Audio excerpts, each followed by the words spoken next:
আসসালামু আলাইকুম। আমি মারুফ হাসান পলাশ @freedom.1971 আমার ইউটিউব চ্যানেল থেকে অভিনন্দন।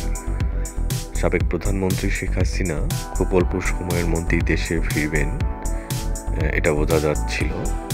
সাধারণ জনগণ আসলে এর কিছুই জানে না। তারা ব্যস্ত থাকে লস ঠেকাতে আর সমস্যার সমাধান নিয়ে।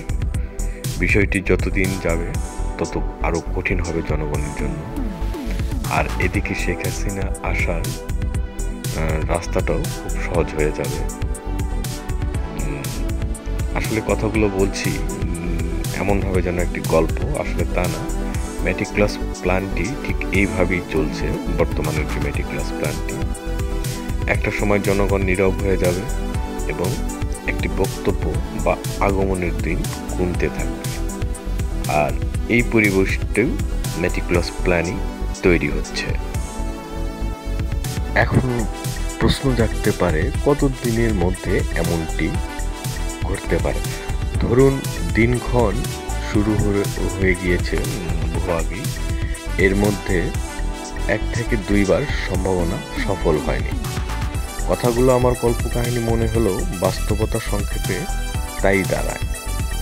দেখুন, গত কয়েকদিনের ব্যবধানে শেখ হাসিনার যে অডিও পোস্ট দুটি বেরিয়েছে, তাতে তিনি স্পষ্টই বলেছেন খুব শীঘ্রই দেশে ফিরবেন।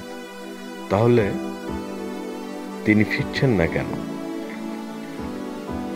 উত্তর, প্রতিপক্ষের কারণে। এখন প্রশ্ন হচ্ছে, তারা তাকে কিভাবে বাধা দিচ্ছে? বরং তারা তো তাকে দেশে ফিরিয়ে এনে শাস্তি দিতে যাচ্ছে। রাজনীতিটা ঠিক এই জায়গায়। যারা দেশে ফিরিয়ে এনে শাস্তি দিতে চাচ্ছেন, ঠিক সেখানেই আবার সাবেক প্রধানমন্ত্রী শেখ হাসিনা উনি দেশে ফিরে তাদেরই শাস্তি নিশ্চিত করতে চাচ্ছেন। যার ফলে কে কাকে শাস্তি দিতে পারে তার লক্ষণ কিন্তু আমরা সাধারণ জনগণ মাঝে মধ্যে কিছু অডিও বার্তা, তারপর কিছু শোডাউন দেখতে পাই। যেমন ধরুন, উনি যেভাবে বক্তব্য দিয়েছেন কিছুদিন আগে, পিলে চমকে যাওয়ার মতো মনে হচ্ছিল উনি অল্প দিনের ভিতরেই ক্ষমতা নিজের হাতে নিয়ে নেবেন। তো এরই মধ্যে আবার আমরা কি দেখতে পেলাম, যে আমাদের গাজা ভাইদের সহমর্মিতা জানানোর জন্য বাংলাদেশের জনগণ সবাই এক মঞ্চে দাঁড়িয়ে দেখিয়ে দিয়েছে যে তারা সবাই এক মঞ্চে আছে, অতএব দেশে ঢুকলে কিন্তু বিপদ আছে। বর্তমানে বাংলাদেশের রাজনীতি গাজা পর্যন্ত এসে থেমে আছে। এখন কিছুদিন অপেক্ষা করতে হবে পরবর্তী আরেকটি অডিও বার্তার জন্য। আজ এই পর্যন্তই। শেষ করার আগে আরেকটি কথা বলতে চাই,